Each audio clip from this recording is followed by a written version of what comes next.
रजनी को बचपन से ही पेंटिंग का बहुत शौक था। वो हमेशा से ही पेंटर बनना चाहती थी, पर उसके माँ और पिताजी ने उसको कभी भी इस चीज के लिए सपोर्ट नहीं किया और उसकी शादी नीरव से हो गई।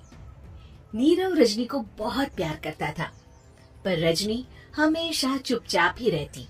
वो इस शादी से खुश नहीं थी। वो ये शादी नहीं करना चाहती थी। उसे तो हमेशा से पेंटर जो बनना था। अपने इस सपने को वो नहीं पूरा कर पाई, इसलिए वो हमेशा उदास रहती थी। रजनी, बहुत ही बढ़िया फिल्म लगी है, कल देखने चले? नहीं जी, कल मुझे बहुत काम है, मैं नहीं जा पाऊंगी। अच्छा तो कोई बात नहीं, संडे को चलते हैं। देखिए, मुझे फिल्म देखना पसंद नहीं है। आपको जाना है तो चले जाइए। नीरव को मना करके रजनी वहाँ से चली जाती है और अपने बैग को खोलकर उसमें बंद पड़े ब्रश और कलर्स को देखकर रोने लगती है। रजनी, चलो ना कहीं बाहर खाने चलते हैं, कुछ तुम्हारी पसंद का। जी, मुझे नहीं जाना, मेरी तबीयत ठीक नहीं है। रजनी वहाँ से चली जाती है। नीरव को समझ नहीं आता कि रजनी उससे इतना दूर क्यों रहती है। वो जब भी उसके साथ वक्त बिताना चाहता है, रजनी कोई ना कोई बहाना बना देती है। एक दिन घर पर कोई नहीं था। रजनी घर का सारा काम जल्दी से खत्म कर लेती है। घर पर अकेले होने के कारण वो सोचती है कि वो आज पेंटिंग करेगी। वो अपने कमरे में जाकर पेंट ब्रशेस और कलर्स निकालकर जैसे ही कलर मिक्स कर रही होती है कि दरवाजे पर बेल बज जाती है। अब कौन आ गया इस वक्त? इतनी मुश्किल से तो मुझे पेंट करने का मौका मिला है। रजनी दरवाजा खोलती है तो उसकी सास अपनी सहेलियों के साथ खड़ी होती है और सब घर के अंदर आ जाते हैं। अरे बहू, सबको शरबत बनाकर पिला दे, बाहर तो बड़ी गर्मी है। जी। रजनी पेंट ना कर पाने से उदास हो जाती है। उसे गुस्सा भी आ रहा होता है कि उसने इस शादी के लिए हाँ क्यों कह दी। वो रसोई में जा रही होती है कि उसकी सास उसे रोकती है। बहू, सबके खाने का भी इंतजाम कर लेना, आज का लंच तो ये सब यही करेगी। हाँ। रजनी बिना कुछ कहे रसोई में चली जाती है। सबके लिए खाना बनाती है। सब खाना खाते हैं और रजनी घड़ी देखती है कि ये सब कब जाएंगे ताकि वो अपनी पेंटिंग कर सके। जब शाम होती है तब सब चले जाते हैं अपने घर। अरे बहू, सब तेरे खाने की तो बहुत तारीफ कर रहे थे, सबको बहुत अच्छा लगा खाना। आपको मुझे सुबह बताना चाहिए था ना कि आपकी सहेली आ रही है। पता भी है कितना वक्त लगा सारा खाना बनाने में। अरे बहू, तू ऐसे कैसे बात कर रही है मुझसे? तो और कैसे बात करूं? मैं इस घर की कोई नौकरानी नहीं हूँ कि इतना काम करूंगी।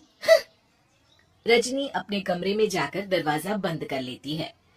शाम को जब नीरव आता है तो उसकी माँ उसे पूरी घटना के बारे में बताती है। क्या रजनी ने आपसे इस तरह बात की माँ? हाँ, और पता नहीं उसे क्या हो गया है, शाम से बाहर भी नहीं आई है। मैंने तो कई बार आवाज दी, खाना भी नहीं खाया उसने। तू ही बात करके देख ले बेटा। नीरव अपने कमरे का दरवाजा खटखटाता है। रजनी, दरवाजा खोलो, मैं हूँ। रजनी दरवाजा खोलती है और फिर वापस जाकर अपने बिस्तर पर लेट जाती है। रजनी, माँ से बात करने का ये क्या तरीका है? मैंने कोई गलत बात नहीं की है। अरे तुम क्यों ऐसे बर्ताव कर रही हो सबके साथ? क्या तुम इस शादी से खुश नहीं हो? रजनी कुछ नहीं बोलती। अरे बताओ मुझे रजनी, क्या ये शादी तुम्हारी मर्जी के खिलाफ हुई है? हाँ, मैं ये शादी कभी नहीं करना चाहती थी। तुमसे क्या, मैं किसी से भी शादी नहीं करना चाहती थी। रजनी रोने लगती है। चुप हो जाओ रजनी, बताओ मुझे, तुम क्यों नहीं करना चाहती थी शादी? रजनी बेड के नीचे से अपने पेंटिंग्स, कलर्स, ब्रश, पेपर्स निकालती है। इतने में उसकी सास भी कमरे में आ जाती है। ये देख रहे हो, ये थे मेरे सपने। मैं पेंटर बनना चाहती थी, पर माँ पापा ने कभी सपोर्ट नहीं किया और मेरी शादी करवा दी। मेरे सारे सपने टूट गए। हर वक्त बस गुस्सा आता रहता है मुझे। मैं जानती हूँ कि आप लोगों की इसमें कोई गलती नहीं है, पर मैं क्या करूँ, मुझे समझ में नहीं आता।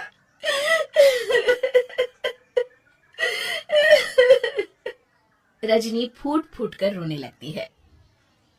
मुझे माफ कर दीजिए, आप दोनों के साथ मैं बहुत बुरा बर्ताव कर रही हूँ। अरे रजनी बेटा, चुप हो जाओ तुम। नीरव पानी लेकर आता है। ये लो पानी पियो और शांत हो जाओ। रजनी पानी पीती है और उसकी सास पेंटिंग्स देख रही होती है। अरे नीरव, हमें तो पता ही नहीं था कि हमारी बहू कलाकार है। अरे कितनी अच्छी पेंटिंग्स बनाई है, देखो तो। ये वाली तो मैं अपने कमरे में ले जाऊंगी। आपको ये पेंटिंग्स अच्छी लगी? अच्छी नहीं, बहुत अच्छी लगी। और तुमने हमें बताया क्यों नहीं? तुम जब चाहे पेंटिंग कर सकती हो रजनी। हम तुम्हारे सपनों को पूरा करने में तुम्हारा पूरा साथ देंगे। हाँ बेटा, हम कला की कद्र करते हैं। हम कलाकार तो नहीं, पर मुझे गर्व है कि मेरी बहू एक कलाकार है। रजनी, नीरव और सास तीनों हंस पड़ते।